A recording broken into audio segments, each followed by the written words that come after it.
Yeah, I was down here by the paddock. Yeah, I was checking in on it or whatever.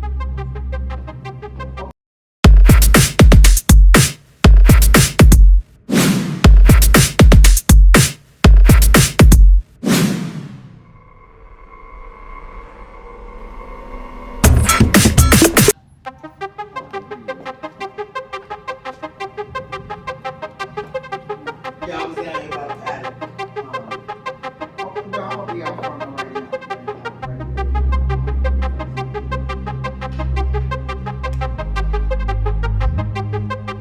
I was gonna hoping for the spring break for the kids.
How you doing? There.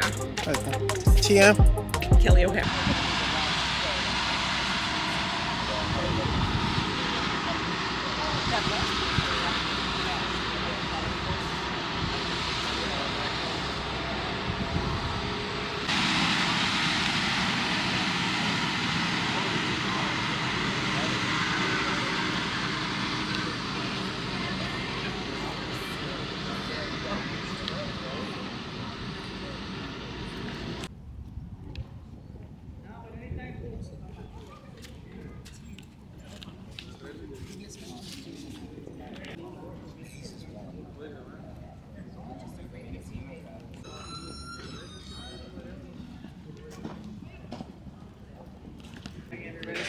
Oh, they're dragging everywhere. And water. 5 o'clock. Yeah, we do too. Most may be out of energy. They're not probably not gonna run them. You know, it's a training race, so they Yeah, might. so they may run them. Yeah. Yeah, And he really only stayed right in this right in this area. area. So. Yeah, But, they got so them now. if you when you hear all the time, like on YouTube, say it's even a mom, YouTubing or videoing her kid doing Right. something funny, and you'll hear all of a sudden that it went viral. Having a conversation, but when they tag it, and then they may run ads. So that's how those social media aspects of things. That's how they make money. Okay, so but say the mom with the kid, the kid ate his first donut or something, whatever it is, and it And was it went funny and it viral. went viral. So how does she So has when to she be able to? uploaded, what they're not telling you is when she uploads it, she may be uploading it to make it go viral. So I she may gotcha. do a spin. She may do a $5 spin, right? So if you Oh, got so a she's million opening up people, to. if you have a million people spending $5 every day to Instagram, how much money is that for Instagram? Right. Right? Right. And now it's being posted and it's hitting people that it would usually not hit. Oh. So it makes them click it and everything else And and is, once they everything. click it, that becomes registered as a quote Right, vote. and then or- it because now you start making money and everything else. Okay. So that's what I was explaining to you, like how to now monetize this, your knowledge of this, your first-hand knowledge, not just a Right. you know, you've been doing it for the company, but now giving your personal opinion on all of the different tracks and who you Right. thinking and giving your edge. Right. Okay. Okay. Kelly with the edge, you know, Kelly with the edge, Kelly with the edge, you know, coming up with something, you know, Kelly's, the handicapper, you know. Yeah, something catchy that'll be okay. Right. And like, say there's a big race like this weekend, at Oaklawn or something. Oaklawn, yeah. And so you would know, and you But whatever. what would I just okay. I got Right. what you- So now you're using your So yeah, creativity. it's not all yeah. about being what you're not filming right. right here. You're almost creating what you want them to see. Done with the big microphone in the face, yeah. Right. So So again, I don't know where he went, but he's catching a bunch of beeline. Here See, is- you see what I'm saying? So that's that beeline that you can now use. Okay. You know, horses rolling up, but then it goes back to you here. Da, da, da, da, da, da, da, da, da, da. Okay. They don't know if that was the horses. They don't know what day that was or what what race. Just like a movie. Right. What day they Oh my God, yeah. Wow. Like Twister, they had to come back and redo it 3 times here in different seasons, and they had to make then they went in, and I heard they had to make the season look like winter because they couldn't do it in winter. Exactly. Oh my God. Like if you came to my house, I have a studio inside the house. Oh, I bet. Then when I go to Vegas next week, I have a. Because that's where you do a lot of your football stuff, right? Mm-hmm, That's what I thought.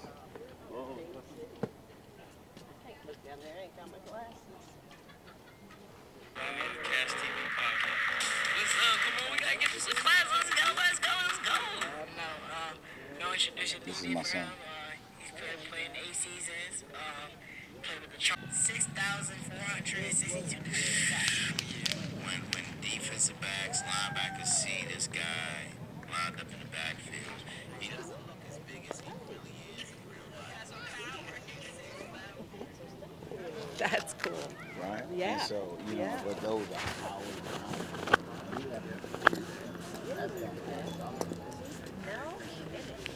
Some of them will last. Yeah, don't last some. It doesn't last. It lasts don't last long. So now we have so much stuff. But once you get going, Kelly, right? You can't pull back. You know what I mean? Because the next person, and you don't want to feel rushed. Right. Yeah. What do you mean you don't want to put, okay, once you get going, keep going, meaning don't pull back. Have at least. So, for instance, what I'm thinking. Oh, I know what I think I know what you're thinking. You mean let's build a file and have the material. yes, don't camera. You know, Yeah, no, exactly. I got it. Yeah. So we need to see. You good? Good. How the kids doing? He's got 100 of them. Yeah. But say if I should catch somebody's eye, they want more. So I have to give more. Right. I see it. It's almost so. They will take your word over than the overweight guy who thinks he knows. They'd rather look at you. You know what I mean? Like, yeah, let's see what Kelly said. Who are they going to listen to, you or me? You know what I'm saying? Like, it's a difference. You could get the bobblehead blonde out there and do it, but she doesn't. Who's going to win and what's your thoughts? Right. Your opinion. You know? And now it's a couple of different ways, and we can sit down and kind of discuss on how you can monetize. You can set yours up to you're calling things around the country, and people are paying for your opinion. Right. And then the kickback is then through whoever, whether it's whatever you just said, Google or Instagram, then you're making them money, so then in turn they pay me. Then on a portable, because that's where all that power is. So what we will do. So the next person is about to come, right? They're already in it. They're already in it. Yeah. So he can hear us. He's recording us as we walk in. So Kelly, what made you get into this line of business? Line of business from day one when I wanted to be a jockey. Day one since you wanted to be a jockey. I was a little kid that loved horses, and Okay. my grandfather in the Bronx, New York, Okay, he would go back in the day. You had your transistor radio, and they opened their first OTB. It was in New York, and that was a million years ago. I was a pup. Okay. And he would go and bet the Daily Double, and come home, and Grandma would have his lunch, and he'd listen on the transistor radio to hear the results, because that was back in the day. That was the only way you got the results. Right. And about how many races do you think you have called over the years? I don't call them. Well, per se. I know you don't call use them. that term, but Right, okay. I guess I would commentate or handicap on camera. Oh gosh, I don't know how many when you go. I'd have to put it. That's a good number to come up with. Okay. And now, how long have you been here at Remington? At Remington, I started in 2013. Okay. So 11 years. So 11 years. 11 years, and doing this full-time. At first, there was another gentleman here that did what I did full-time, meaning every race, and I would join him for like 3 races a night. And then in 2018, he resigned, and then I became the full-time paddock host or analysis. Okay. So, your most memorable moment here in Remington? You know, I'll tell you what I think, since we're talking, and we are here with the quarter horses, it made me think that my most memorable moment when I first started, obviously, or maybe not obviously, but I was a thoroughbred jockey, and that's where all my roots came. But Remington holds 2 different seasons, a quarter horse season in the spring, which we're experiencing now, and the thoroughbreds are in the fall. Well, I always watched quarter horse racing, but you know when you didn't really grow up in it and you didn't really ride those horses, I rode thoroughbreds. Okay. I felt a little bit like transitional, trying to learn their sport. And Debbie Schaaf was the leader of the Oklahoma Quarter Horse Racing Association. She passed away, and they've actually named a race after her. The big invitational race is now the Debbie Schaaf Invitational, which will be run on closing night, June 1st. And she was wonderful to me. She gave me this little award that we couldn't really present it to you, but to know that she was behind me, and she said it really is just about the horse, and you understand the horse, and it's just the different aspects of the time and the distance and that kind of stuff. So she really gave me a whole lot of confidence. Okay. So from a handicap standpoint, and being able to call this race here, it looks like we have about 6 or 7 horses racing here, or 8 horses. Looks like 8. I don't know if 8 there's horses in the scratches. 4th. Okay. 8 horses in the. Well, it looked like the one is Yeah, I scratched. don't see the one in there. The one is I'm with scratched. you. Okay. You don't see the one. So when there's no information other than they will list the trainer here. These are training races, so you'll get a lot more information, if you will, on a real night when it becomes a wagering race. But you get the breeding, so that's something that catches my eye. Like Flying Cowboy 123 has just blown the doors off of any sire. And so there's a Flying Cowboy 123 in the 2-hole and the 3-hole. So those. Now, is he Oklahoma bred? Or is he? Where does he originate? The Flying Cowboy. He actually stands at stands here in Oklahoma at Buena Vista. And Lazy E, which you've heard of in Guthrie, they have a multitude of stallions. Oklahoma is really the mecca of quarter horse racing. It truly is. Okay. You know, when we talk thoroughbreds, we could talk thoroughbreds all day long, and I know you dabble in the thoroughbred. Guy, and what are we talking? We're talking Kentucky breds, and yeah, you're not going to see too many thoroughbred Oklahoma breds. At least not in the big grade ones around the country. Okay. But these quarter horses, yes.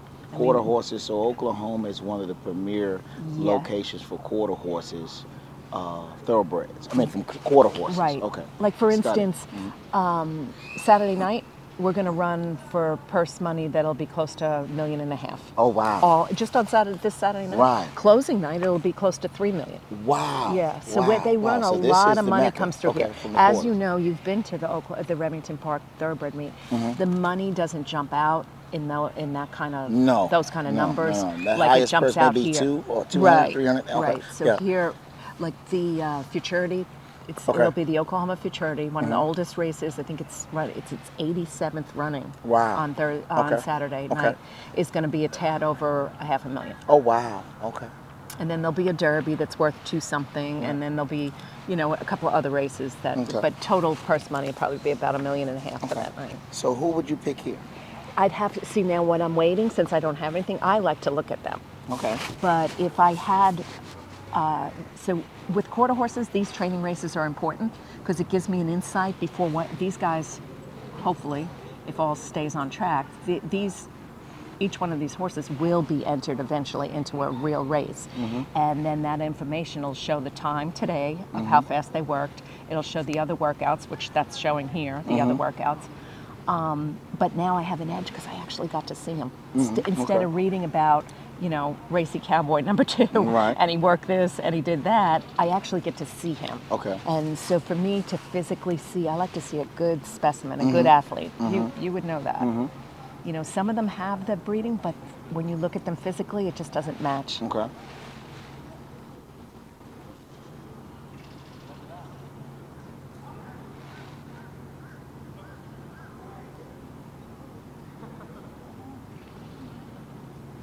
So it's just not a numbers game with which most people they come and they get, you know, some guys that's in gambling from a horse standpoint, they feel that they have the edge and they know the numbers, and you know, but from you really come up with your theories, not just from the information that you have on the horse, but also being able to see this horse as an athlete, viewing this horse as an athlete, and seeing his temperature, right, as he comes out. Exactly. And the other thing is a lot of, and I work with handicappers, that they're big into stats, and everybody's got stats on this. You know, how many first-time starters that particular sire has had.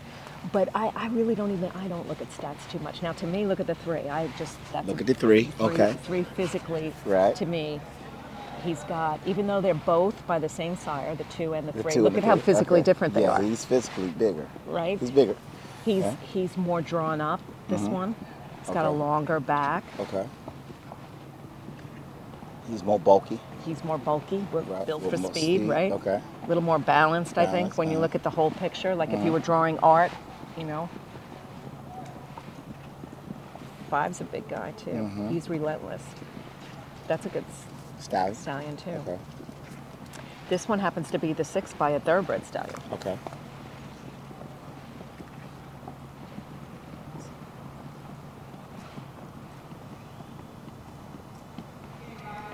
Looks like they added one because we don't have a 9 on our program. But I'm liking the 3, you know, and they are a little skittish, but heck, that's well behaved compared to, you know, how it could be. Because this is their very first time. This is their first time. Their first time. Okay. This is cool. So generally, like if I'm at work, I might be making notes. I don't usually come to this part, but I'll make notes when I see them out there and how they jog off. And then when the race is run, we get to replay it and replay it and replay it, and you can watch their stride. I bet you could probably equate this to football, but a stride that wastes no motion, wastes no energy. The fastest way to the wire is this straight line. Right. You don't want to be here, you don't want to be here, and you don't want to have a clunky stride. You want to stride with no, you know what I'm saying about not wasting energy and not wasting motion. Right. Oh, so all of those, when you can win a quarter horse race by hundredths of a second, I think I'd be worried about straight and how much my stride. Those are things that you don't think about, but then when you know you can win by 100th of a second, and that'd be all it might take.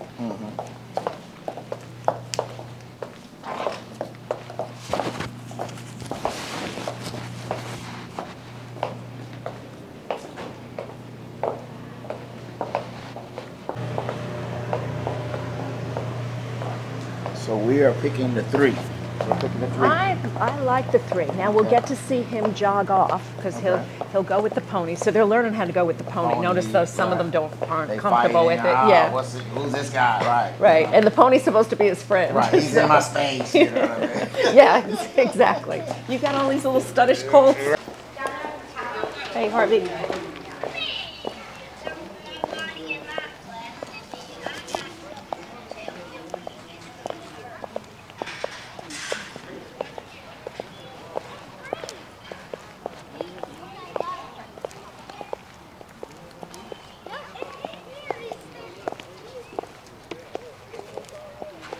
So the energy of the 3-horse, since we're talking about him, is good energy. You know, he's not out of control, but he's on his toes. Right. And I like a composed horse, just like you'll see with the 2. Okay. And the 4 as well. He has a nice presence.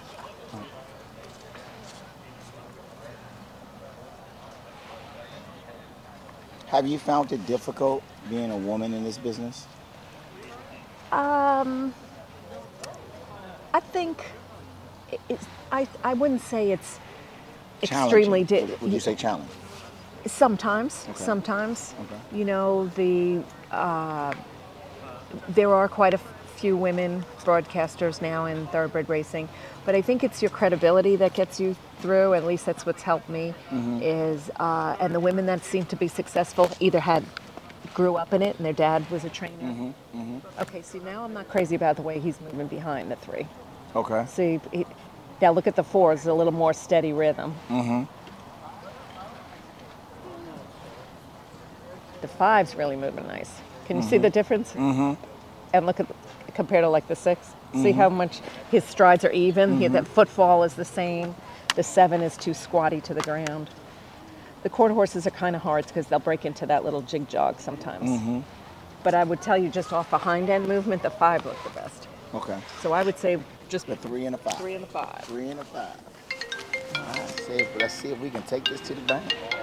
This is me ringing around here. I thought I felt something buzzing in my So pocket. like little things like that, like Yep. how mine went off and yours went off. Can I take this as Absolutely. Matt Vance? Okay. Yeah. Hello.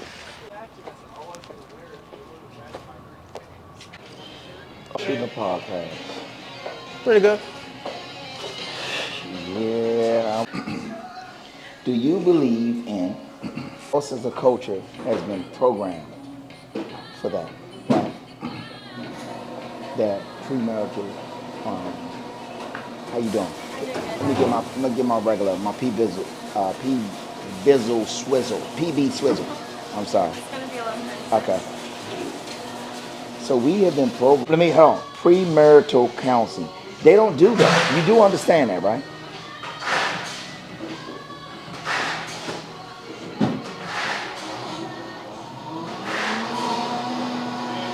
Topics, okay, that's on this show. This is one of the topics. Other nationality.